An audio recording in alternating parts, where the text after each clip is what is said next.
நாளைக்கு தமிழ்நாட்டு ஜோலி முடிஞ்சுது. அதாவது அரசியல் பிரச்சனை முடிஞ்சுது.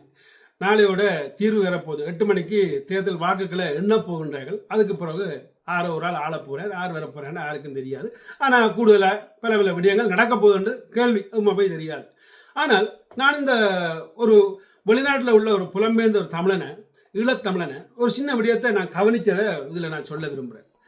இந்த வீடியோவோட கவனிச்சதில் இப்போ இந்த தேர்தலில் இந்த தமிழ்நாடு பட்ட பாடு அது எப்படி என்று பார்த்தா, முதலாவது நடிகர் விஜயின் பிரச்சாரம் போது அந்த நசிபட்டு செத்த அந்த இளைஞர்களுக்கு ஆழ்ந்த இரங்கல் முதல். ஏன்னால் அவர்கள் இப்போ உலகில் இல்லை.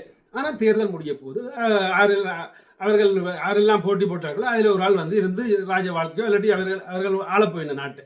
ஆனால் இங்கே வாழ்கிறதுக்கு மக்கள் இல்லை, அவர்கள் இறந்துட்டார்கள்.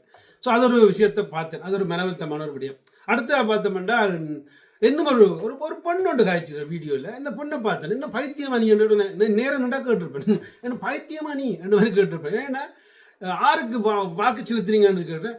நான் தலை அதாவது அஜித்தின் ஃபேன். நான் விஜய்க்கு போட மாட்டேன், நான் நோட்டாக்குத்தான் போடுவேன் என்று ஒரு பைத்தியத்தனமான ஒரு போட்டியை பார்த்தேன்.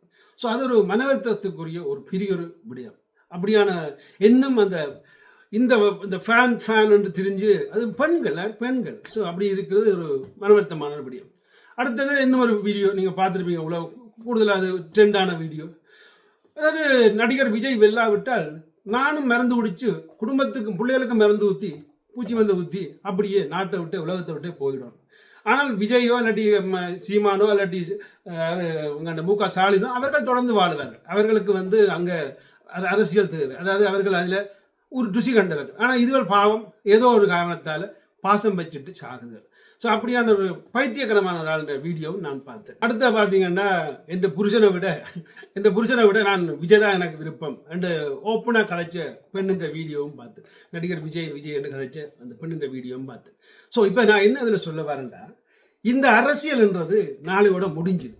ஸோ இது உண்மையை சொல்ல போனால் தமிழ்நாட்டுக்கு நீ வரப்போகிற தலைவர் நல்ல செய்ய போகிறாரு கெட்ட செய்ய போகிறா தெரியாது. ஆனால் 100% நாளைக்கு புது தலைவராக வரப்போகிறான்னு தெரியுது. ஸோ அந்த புது தலைவர் என்ன செய்வார்ன்னு தெரியல, பொறுத்து தான் பார்க்கணும்.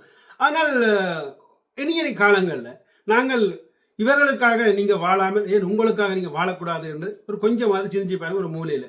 ஸோ இது நான் உங்களை திட்டி சொல்லல. ஏன்னா இதால் உங்களுக்கு பிரயோசனம் ஒன்றுமே இல்லை. நீங்கள் வேலைக்கு போனால் தான் உங்களுக்கு சோறு. நாளைக்கு நடிகர் விஜய் வந்தாலும் சரி, இல்லாட்டி ஏற்கனவே இப்போ ஆண்டோட்டு திமுக வந்தாலும் சரி, அல்ல அதிமுக வந்தாலும் சரி, அல்ல சீமான் வந்தாலும் சரி, யார் வந்தாலும் நீங்கள் உழைச்சாத்தான் உங்களுக்கு சோறு. மற்றும்படி உங்களுக்கு ஒருவரும் உங்களுக்கு சோறு உணர்ந்து தரப்போறதில்லை. அது மாதிரி ஒன்றுமே நடக்கும். உங்களுக்கு வேணும்னா கொஞ்சம் அங்கே இலவசம் கிடைக்கும், அந்த இலவசத்தை நம்பி வாழலாம். மற்றும்படி உங்களுக்கு அங்கே நீங்களாக முயற்சி செய்து உழைச்சா மட்டும்தான் காசு என்றதை சொல்லிக்கொண்டு விடப்பெறுகிறேன். உங்களுடைய கருத்துக்களை பதிவிடுங்கள். நன்றி.